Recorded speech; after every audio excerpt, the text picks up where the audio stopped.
Life's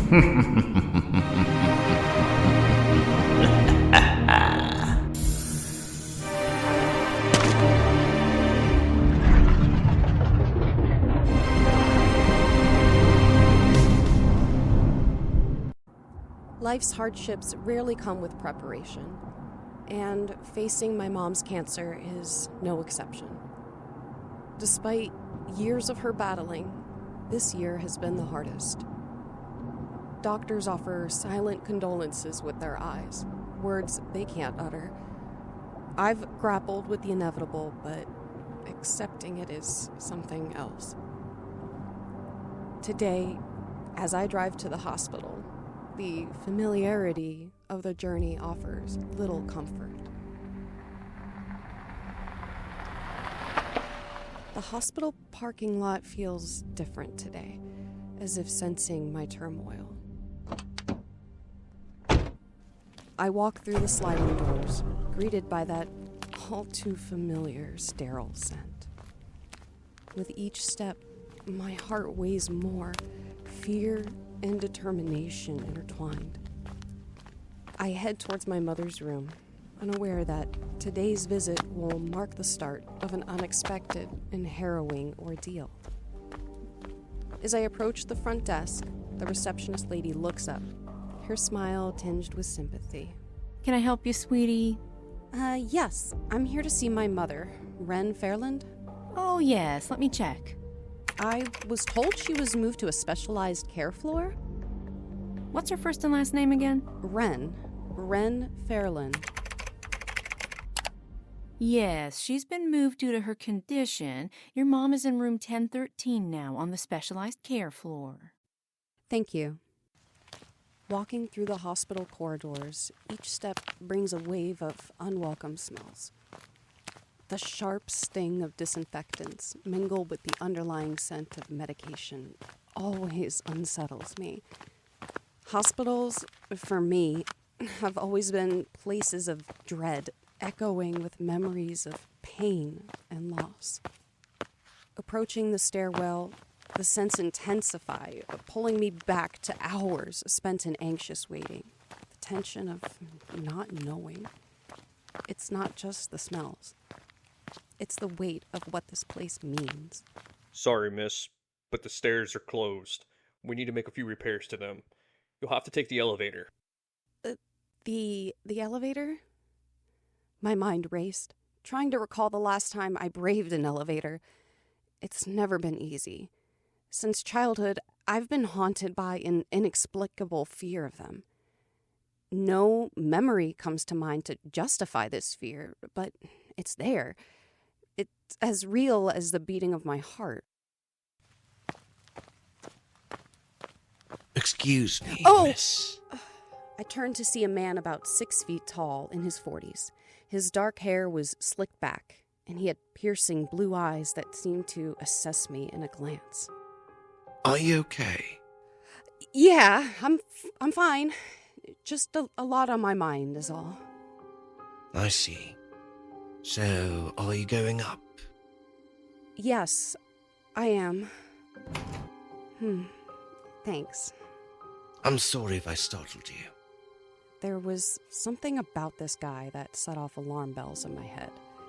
Sure, he looked decent enough, but there was a weird vibe around him that I can't shake off.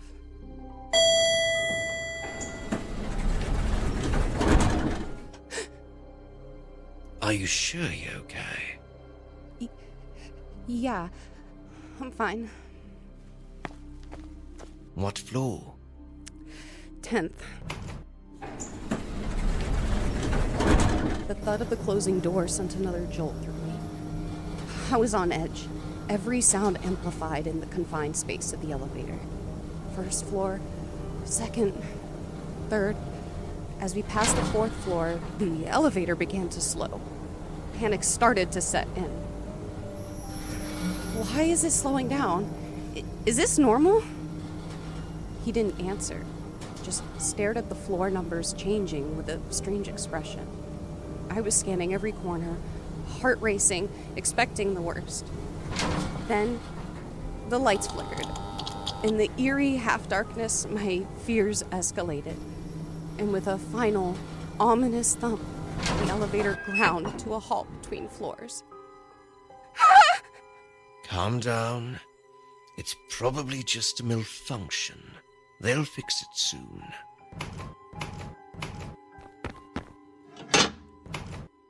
Hello? Hello? Is anyone there? We're stuck in here. Please, tell me you're kidding. I wish I was. Someone will realize we're missing, right? They have to come get us out eventually. Let's hope. An hour passed in the darkness. The cold bites as I curl up in the elevator's corner. The only other person here, still in his work clothes, has a name tag that reads Elix. He provides faint light from a mini flashlight on his keychain. This situation, being trapped in a confined space with a stranger, is the embodiment of my deepest fears. The silence is deafening, broken only by the occasional creak of the elevator. Elix remains eerily silent, speaking only when spoken to. His responses are short, almost reluctant. Each word he utters feels weighted, adding to the oppressive atmosphere. Those look like maintenance keys? They are. I do maintenance in other hospitals. It's freezing in here. Is all the power cut off from this elevator? Most likely. Why the hell are you asking so many questions? I'm sorry? No. That was uncalled for. I'm sorry. It's getting late. I need my medication. I shouldn't have said that. Sorry, Alexis. How did you know my name? Never mind that. Hand me the phone. No, answer me. How did you know my name? I overheard the receptionist say it earlier. Look, let's not make this harder than it has to be. We're both stuck here, and arguing isn't going to help. Overheard, huh? That's convenient. This is great. Trapped in an elevator with some stranger that knows my name. Did you hear that? This thing might not hold much longer. What do you mean not hold? Are we in danger? Are we going to die in here? Indeed. We could be in danger. I'm not going to die in here. But we need to find a way to alert someone fast. What do you mean, you're not? What about me? We need to focus on getting out, not on what might happen. There has to be a way out. Where to signal for help. But if we're really stuck, if this is it, are we just supposed to wait? No. Waiting isn't an option. I refuse to just sit here. But what can we do? We're trapped, Elix. I might have a few ideas. It's risky, but it's better than doing nothing. Okay. Tell me, what's the plan? First, we need to check every inch of this elevator. There might be a weak spot, an emergency hatch, something. Hour 2. The cold in the elevator grows more piercing, seeping into my bones. Elix paces like a caged animal, his eyes scanning every inch of our metal prison for an escape. I shrink back into my corner, deciding it's best to stay out of his way. Fear grips me, a vice tightening around my chest. Despair joins in, whispering reminders of how dire our situation is. I watch him, this man whose motives I can't decipher, and a chilling thought crosses my mind. What if the danger isn't just the elevator? I don't think all your pacing is good for the elevator. Can you stop? Thank you. Tell me something, Alexis. What? Do you value your life? His question echoed in my head, turning my thoughts into a slow-motion reel of my life. Memories flashed before me. My dad leaving, my mom's illness, the bittersweet moments of love and heartbreak. I remember the lies, the betrayals, the emotional collapse after losing my job, the emotional collapse of not achieving more for my age. My life seemed like a series of letdowns. Yet, amid it all, I pushed through. I asked you a question.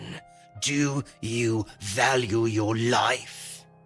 Elix grabbed me by my shirt, pulling me up to meet his gaze. Answer the damn question. Let me go! You're hurting me! Yeah, I do value my life. Now let go! Good. That's what I wanted to hear. Now stop bugging me. I'm going to get some shut-eye and hope someone comes for us. He retreated to his corner, and darkness enveloped us again. Fear crept over me. Why turn off the only light? I crawled up, pulling my jacket closer, seeking refuge in its meager warmth. I wished for silence between us, fearing any interaction as hours stretched on. Elix's behavior grew more erratic, his occasional twitches sending waves of unease through me. Those bright blue eyes I once thought innocent now seemed to hide something sinister. Another hour slips by in this chilling darkness. Elix hasn't made a sound. I wonder if he's asleep. Elix, are you awake? Quietly, I search for Elix's keys. No luck on the floor. Maybe he pocketed them. I inch closer to him, my hand brushing against his body. I retract quickly, not wanting to stir him. Trying again, I slip my hand into his coat pocket. Relief washes over me as it's just the elevator creaking. My fingers find the keys. I turn on the flashlight. It's time to find a way out. The light reveals a hatch on the ceiling, a keyhole. Why didn't Elix mention it? He's a maintenance guy. He should have known. Doubts flood my mind. Did he plan this?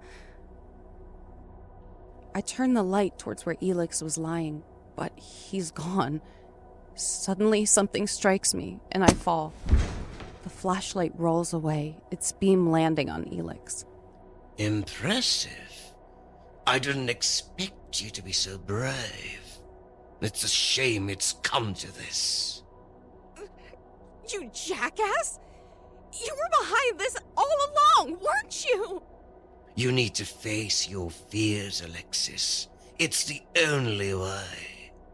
What are you doing? Elix struck me with the phone, causing me to fall down to the ground. Blood began to fill one side of my eye. No, don't pass out yet. Not yet. You weren't allowed. I want you to know something. I didn't know your name from the receptionist lady. I've been following you for some time now, Alexis. People are creatures of habit. They never turn around or look behind them. I'd watch you day in and day out. Come here and visit your sickly mother. All this, everything you see, I orchestrated it. As for you, you're just going to be another victim. You're nothing special. Darkness ensued me. Consciousness returns like a slow tide. Elix's voice pierces the darkness. My vision is blurry, my head heavy. As clarity returns, I realize with horror that I'm hanging upside down in the elevator shaft.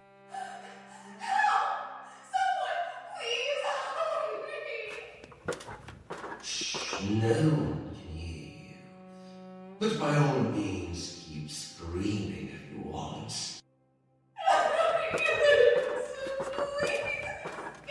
do that. You have two choices. Use your instincts to escape, or wait for the elevator to crush you. I'll wait on the top floor for the ding to retrieve your corpse. You see, when I press the up button, the elevator will be active again. Like I mentioned earlier, all part of the plan. The elevator will rise and you will be crushed. No one will even know you were here with me. Desperation fuels me. I swing, reaching for the rope binding my feet. The elevator roars to life, approaching rapidly. In a last-ditch effort, I align myself with the open hatch, plunging into the elevator as the rope snaps. I've barely a moment to recover. Grabbing the discarded phone, I confront Elix. Our fight spills into the hallway, a violent tangle of rage and survival. The fight's intensity escalates. Hospital staff intervene, but Elix shoves me back into the elevator. He's relentless, smashing my head repeatedly against the wall. As my vision fades, coated in blood, I realize this might be the end. Parking garage. You dumb bitch! I don't know how you escaped, but that was your last mistake.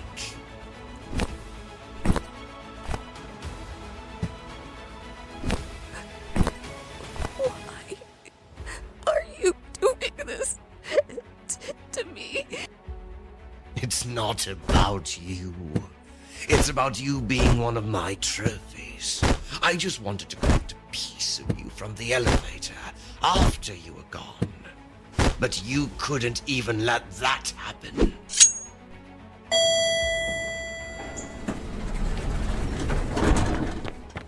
What's going on here?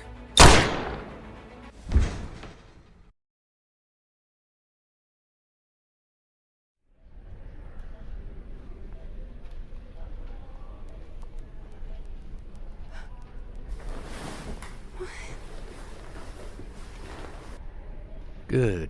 You're awake. Can you please explain how you know this man? That's him! The man who tried to kill me! He's Jack Ewing, a dangerous criminal and serial killer. We've been trying to trace him for weeks. It appears he's killed a hospital maintenance worker, stole his identity, has been killing people under his alias. You're lucky security caught you when they did. You could have been his next victim.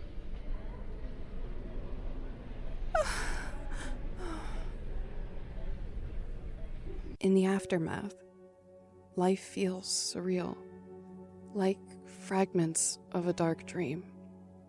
The ordeal with Elix, a man who embodied my deepest fears, has left indelible marks, not just physically, but deep within my psyche. Each step I take is a reminder of that fateful encounter. Each echo in a stairwell, a flashback to that trapped elevator. I've learned that fear isn't just an emotion, it's a shadow that follows, altering the path I walk. My mother's passing has only deepened these shadows. Elix sought to confront me with my fears, but in doing so, he didn't free me from them. He etched them into the very core of who I am. Now, as I navigate a world riddled with these new anxieties, I find strength not in the absence of fear, but in the courage to face it, one step at a time. Now, as I navigate a world riddled with these new anxieties, I find strength not in the absence of fear, but in the courage to face it, one step at a time.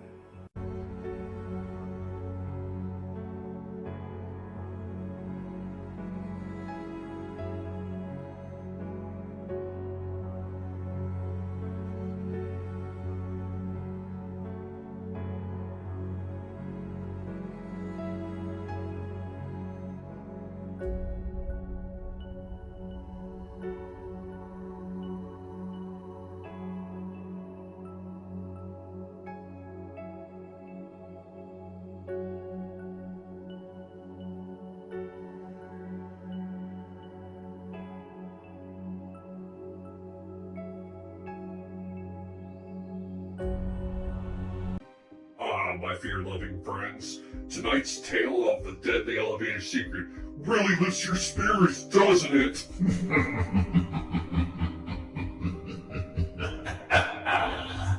It's quite uplifting until it takes a sudden drop. Remember, when you're in an elevator with a stranger, it's always polite to ask for their floor, unless they're planning to take you to the final floor.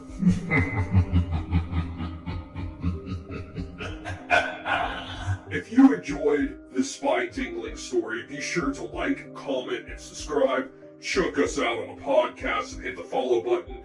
Don't forget, I'm the Spectre, broadcasting from the War Player of Twisted Tranquility. Until next time, minions.